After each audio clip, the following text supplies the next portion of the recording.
Omukulembeze w'eggwanga Yoweri Kaguta Museveni Tibuhaburwa ayongedde okukikakasa nti abasawo mu ggwanga Uganda batono ddala era nga tebasobola kumatiza mu muwendo gw'abalwadde okusinziira ku muwendo gw'Abannayuganda abali eyo mu bukadde 45 era nga bw'ogeraageranya Uganda yeetaaga abasawo abali eyo mu mitwalo 9,200. The doctor-patient ratio should be 1 doctor for every 500 people population.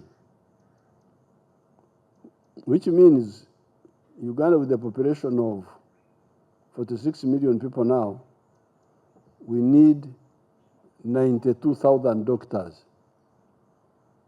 So these doctors we have are not enough.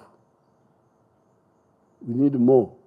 Ono agambye nti okumalawo ekimu ku bizibu bino abasawo abasomye obusawo balina okugezesebwa obulungi awatali kufiirwa mwaka gwonna nti balemereddwa okugezesebwa kubanga be basawo ab'enkya. I don't agree with the interruption of somebody's progression from qualifying as doing the final medical exam,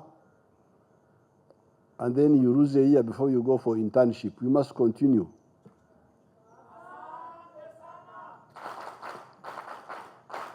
But the question is, because if you don't, you have not finished your course.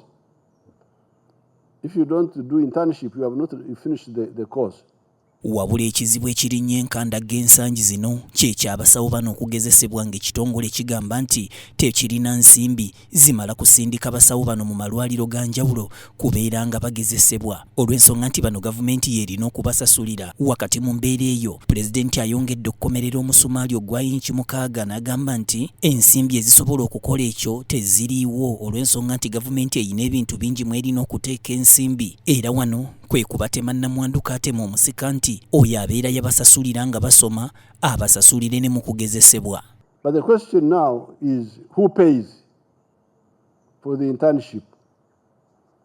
Some people are saying the government must pay, but this, I think that one is a bit risky because the government would pay if it had money. But because it doesn't have enough money, it has got money, but it has got so many things to do. Kamisona w'okusomesa enkola eya mwoyo gwa ggwanga mu Uganda Helen Seku asabye abasawo bano okwewalanga omuze ogw'okuteekanga ekitongole ky'ebyobulamu ku nninga nti kibawe emirimu ku mpaka kale nga balina okweteerawo emiwaatwa egibasobozesa okukozesa obukugu bwe basomye okusinga okuwalampa ebisenge by'ekitongole nti baagala mirimu ku mpaka. For us the lawyers, after graduating from LDC and law school, we don't normally go to the judiciary to demand for employment by force, but we create our own employment. Imagine if Judge had not given me a job here, I would be somewhere, maybe in a law firm. So I always challenge the medical people that why is it for them every time after school, they go and climb the wall of Ministry of Health demanding to be employed by force? Why don't they come up with such ideas of maybe creating associations that can employ themselves where they can develop in one way or another? Minisita w'ensonga z'obwa Pulezidenti Mire Babalanda asiimye abasawo bano olw'okwenyigira mu nteekateeka eno ey'okusomesebwa mwoyo gwa ggwanga. I wish to congratulate our intern doctors for accepting to participate in this program. In the past, this would not be easy. Indeed, many would misinterpret it and even prioritize the choice. However, bino we bijjidde ng'ensangi zino abasawo bagufudde mugano nga gwanswa anti tebakyava ku nguudo kwekalakaasa nga bagala gavumenti ebagabe mu malwaliro ag'enjawulo bagezesebwe.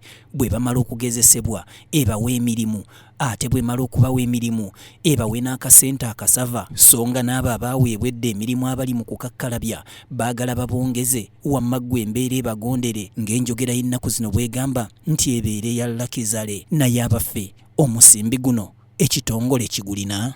Nagujja Serena yakusakidde emboozi eno ku Rabbit TV Community Report.